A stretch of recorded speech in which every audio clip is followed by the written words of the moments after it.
know how we're feeling. Word. Yeah, man. Grateful, man. Grateful. Grateful to be here with all you guys. Thank you guys for showing love. Appreciate y'all. What's that? You always got my back. I love you. What'd you think of this fight? What's your reaction of it?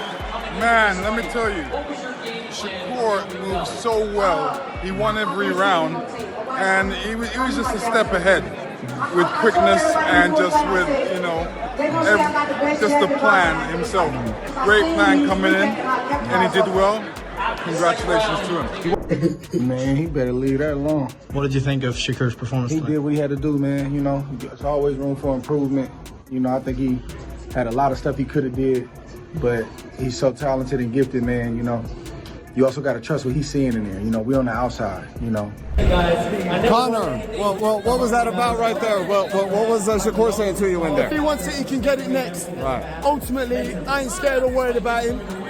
Well, what did you think? What did you think of his performance? Yeah, no, it was a great performance. He performed really well. But ultimately, I ain't worried about him. Right, I appreciate your comment. Thank you. Madison Square Garden was buzzing like it knew history was about to get rewritten. And when the bell rang, Shakur Stevenson and Teofimo Lopez gave us a fight that felt less like a bout and more like a live chess match with power tools. Edward, that performance from Shakur tonight just made Teofimo look like a novice. I mean, that's how good he is.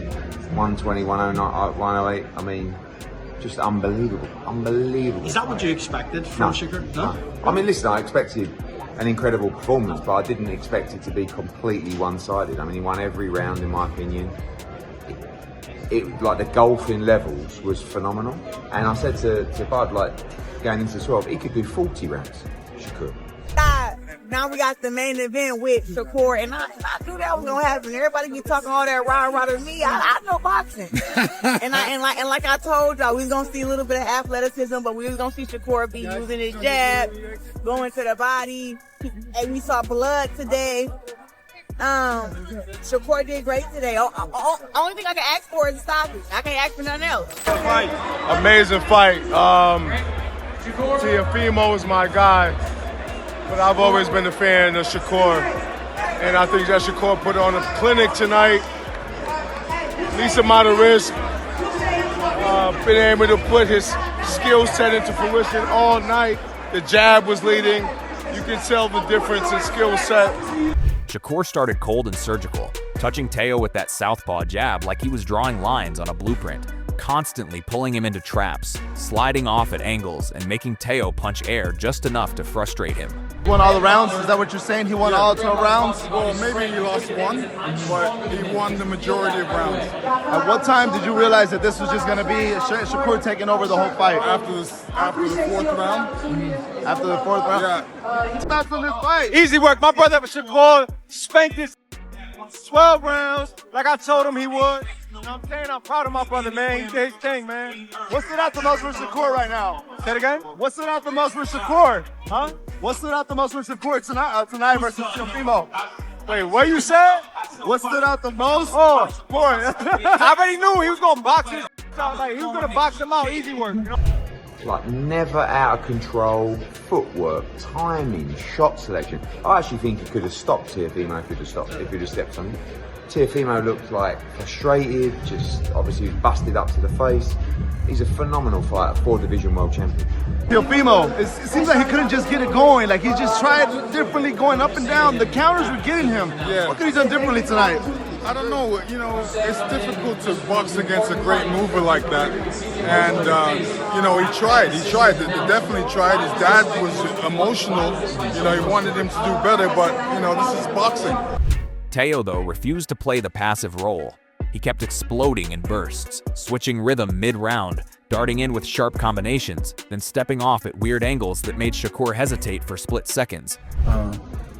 But I think he put on a tremendous performance, and obviously, the level he's at, you always look for things he could do better, What did you see from the outside that he made? I mean, I'm just saying, I think it was a lot of body work and stuff like that. He could have touched on, but again, he's in there, so he's seeing stuff, he's feeling the punches. We not, so you got to trust what he's seeing.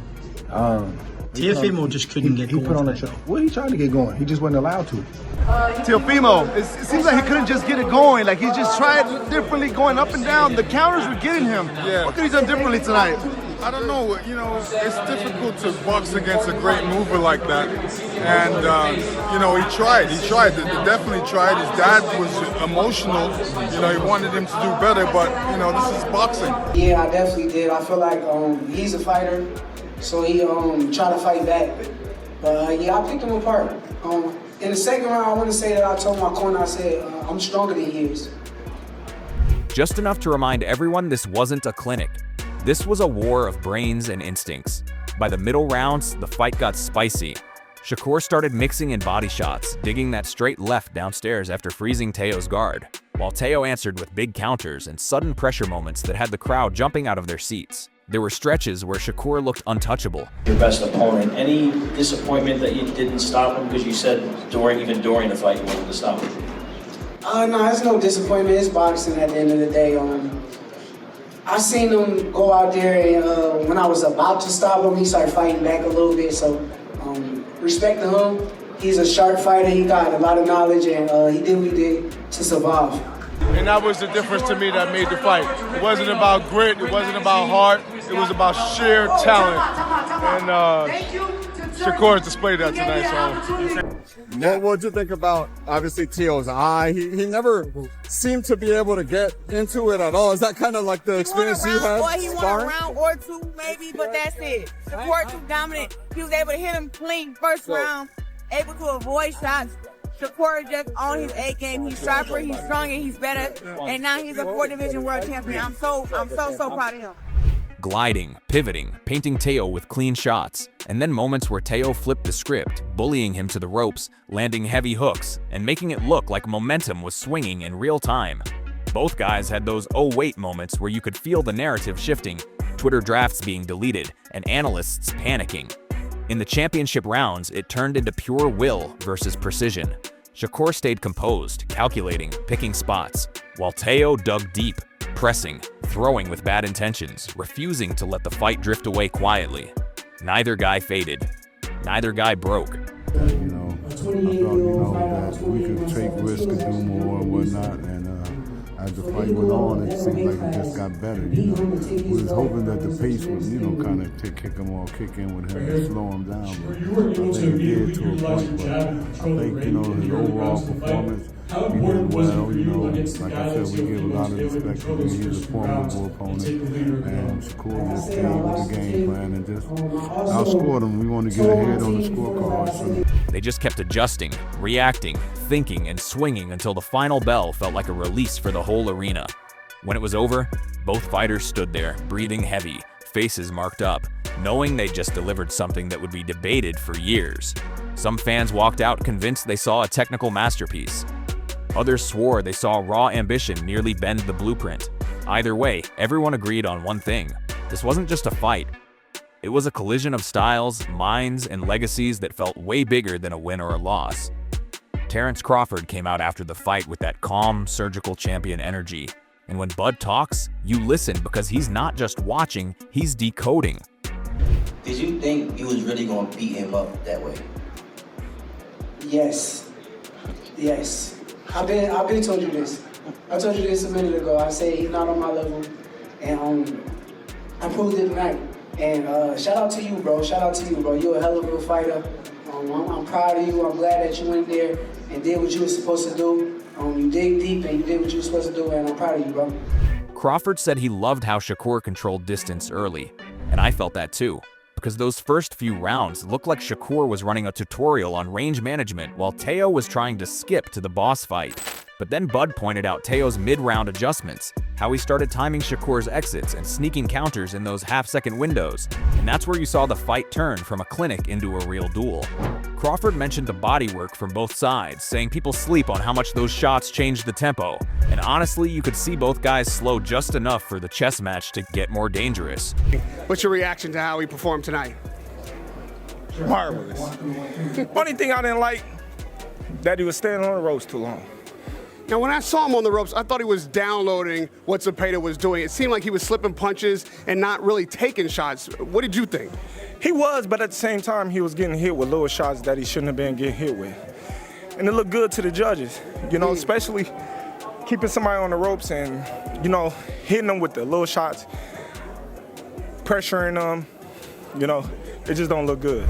Then Bud dropped that classic veteran insight, saying neither guy fought scared, they fought smart, but in different languages, Shakur speaking in calculations, Teo speaking in momentum. I loved when he said Shakur's composure in the late rounds reminded him of champion rounds discipline, but Teo's pressure reminded him why athletic wildcards are terrifying at elite level. And when Crawford said this fight showed why elite boxing isn't about highlights, it's about adjustments layered on adjustments that hit hard, because every round felt like a software update. Crawford didn't pick a winner in his reaction. He just said both guys proved they belong in the highest conversations, and that's such a Bud way to end it.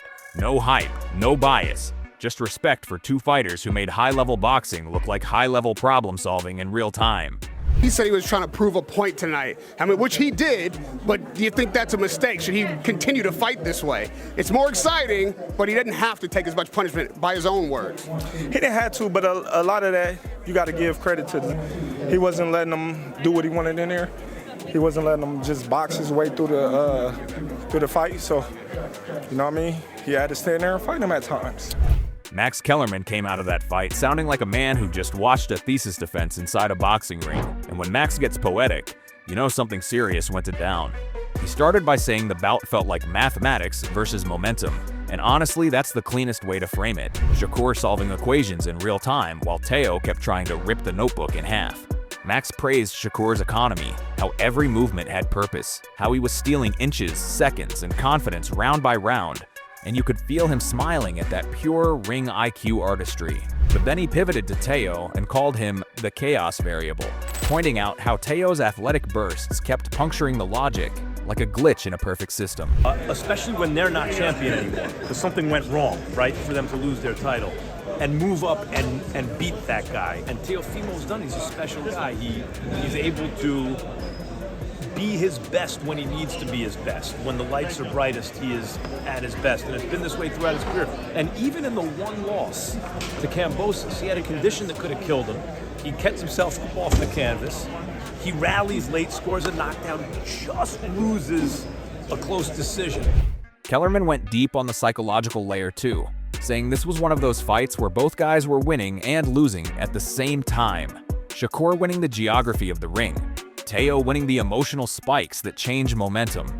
He loved the late round tension, saying you could see both fighters recalculating in real time, like chess players who just realized the board was on fire. Max also highlighted the bodywork, calling it the invisible narrative that rewrote the tempo. And that's such a Kellerman detail because casual fans miss that entirely. Then he dropped a classic line, saying this fight didn't give us a definitive answer. It gave us a better question. What happens when elite fundamentals meet elite volatility over and over again? He didn't crown anyone, he crowned the matchup itself, basically saying this is the kind of fight that makes boxing feel like literature. Open-ended, layered, and begging for a sequel. So, you know, but he has a ton of options. He has a Lomachenko rematch. He could do a Kambosos rematch just to do it, right? You could put him with Haney, because Haney's moving up. He's the undisputed. Who's your favorite? I have to think about it. Devin Haney. Don't put you on the spot. Devin, who would I favor? Who do I think would be favored in that fight? Haney or Lopez. Yeah. That's a great one. Eddie Hearn jumped on right after Max with that promoter brain turned analyst mode, and you could tell he was watching the fight with matchmaking goggles on. He started by calling it a commercial and technical masterpiece, which is such a Hearn way of saying this was elite boxing and elite business in one night. Eddie kept pointing out how Shakur's composure was the kind of skill set that sells long-term dominance, talking about his distance control, punch economy, and how he made the ring feel small without throwing crazy volume. But then he flipped to Teo and called him box office chaos, basically saying every time Teo exploded, the arena woke up like a concert crowd. Hearn went into the narrative side too, saying Teo's bursts of aggression are what casual fans pay for.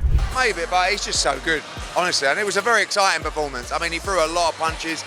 When you're up that close, like I'm sitting there, Shakur's there, when you watch him in the corner, I always say to fighters, eyes wide open, like as in just to see everything. And he sees everything. He's so good and he's amazing to watch. I felt very privileged to be able to watch that tonight. While Shakur's surgical control is what purists frame and hang on the wall. He joked that as a promoter, this is the dream problem. One guy gives you highlights, the other gives you history, and both give you rematches. He kept emphasizing the mental duel, saying you could see Teo trying to force moments and Shakur trying to erase moments, which is such a clean way to describe their styles colliding. Then Eddie did that classic future thinking thing, saying this fight wrote 5 future fight posters in one night, hinting at rematches, trilogies, and crossover mega fights. He refused to pick a winner, instead saying boxing won, the fans won, and the sport just got a rivalry that sells itself. Coming from Hearn, that's basically the highest compliment. You didn't just win rounds, you created a franchise. Do you see Floyd comparisons? Do you know what? I don't think I ever watched Floyd live. But yeah, I mean, the comparison is the comfort that he has under pressure. You know what I'm saying? So like, he'll be like this, you know, boom, boom, and then he'll boom, stab to the body. Like, and a boom, like, and it's just like, I thought it was a very exciting performance. Are you going to have talks with him about what's next? What is next for him? Like, obviously, you know, that was his contract with us, 2 fights. We'd love to keep him on board, but we've got to deliver for him and we've got to come up with something. Bill Haney came in like he was half commentator, half philosopher, half devil's advocate. Yeah, that's 3 halves, but that's exactly the energy. He started by saying the fight was a masterclass in what boxing actually is, versus what Twitter thinks boxing is, and then immediately pivoted into a mini rant about how fans only respect chaos but forget the art. Bill kept circling back to Shakur's composure, saying stuff like, that's grown man boxing, that's chess while everyone else is playing checkers. But then in the same breath, he was hyping Teo's bursts like, you can't coach that electricity, that's God-given fireworks. He threw in a hot take that had me laughing. If Teo fought like every round was round 2, nobody beats him. If Shakur fought like every round was round 10, nobody touches him. That's such a Haney-style paradox, but it actually hits. Hey, it was a great night of boxing. You know, what can you say? Teofimo, the takeover is back. Was you surprised by how good Teofimo looked in there tonight? No, man, listen. I knew what he could do. I followed those guys from the amateurs. Big fan of him. He's a slick boxer. He showed that he can box, and he showed that he has the power, and he was really impressive tonight. Then he started talking legacy mid-sentence, like this fight didn't settle anything. It opened 10 debates at once, styles, eras, pound for pound, who sells, who lasts, who scares who. He joked that promoters are probably already drafting trilogy contracts while fans are still arguing round 3. Bill also dropped this chaotic but smart line about how Teo fights like a storm that refuses a forecast, while Shakur fights like a weather system you can't escape once you're inside it. Completely different metaphors, both somehow accurate. He refused to crown anyone, instead calling it a collision of philosophies that don't end, they echo, which is such a dramatic way to say this rivalry is just getting started. Classic Haney energy, half coach, half poet, half provocateur. Again, don't ask me how the math works, the vibes do. I don't want to keep it for too long, but just walk me through the fight. What impressed you the most about watching Teofimo? I have to see it again, but obviously he showed that he's a boxer and he's a puncher, and that's what I know Teofimo to be. He never called out your son post-fight. Surprised? Definitely not surprised, but I'm not discouraged either. Adrenaline. He started by saying the fight felt like 2 languages being spoken at the same time. One guy talking in geometry, the other talking in thunderstorms, and somehow they still understood each other. Porter kept bouncing between praising Shakur's calm like a surgeon in slow motion and hyping Teo's chaos like a fighter who refuses to read the manual. He joked that watching Teo is like watching someone play chess by flipping the board every 3 moves, while Shakur is the guy who still wins even when the pieces are upside down. Then he dropped this spicy take. Shakur didn't win the crowd, Teo didn't win the silence, and boxing won everything in between. That's such a Porter line, sounds poetic, but actually says a lot. So can I get your thoughts on the fight, man? How did Teo look, man? Man, Teo, man, 9-3, 8-4 at worst. He looked great. It looked like he caught his rhythm right around that 5th round, 6th round. You can see the confidence just start to pour in. The best part about it was this was elite against elite. One guy was better than the other one tonight. He talked about momentum swings like they were emotional waves, saying you could feel when Teo thought he had it and when Shakur reminded him the ring is his classroom. At one point he laughed and said, if you're a coach, this fight gave you 10 nightmares and 10 teaching moments at the same time. Porter refused to pick a narrative, instead calling it a boxing paradox where control looked risky and chaos looked calculated. He threw out a wild idea that this fight will age better than most classics because people will rewatch it just to argue with themselves. And then he wrapped it with this gem. This wasn't a verdict, this was a conversation starter with gloves on. Peak Porter insightful, chaotic, funny, and somehow still respectful to both guys while lighting the debate on fire. Yeah. So, who do you think should fight next, man? Even though this was a great fight for him, a great performance, I could still see some kinks in the armor, you know what I mean? Just looked like his stamina wasn't quite there. It looked like he didn't really have a pace. You know what I mean? It's like he was more reactive. And that's what he told me his dad wanted him to be in this fight anyway. Get back to his old self.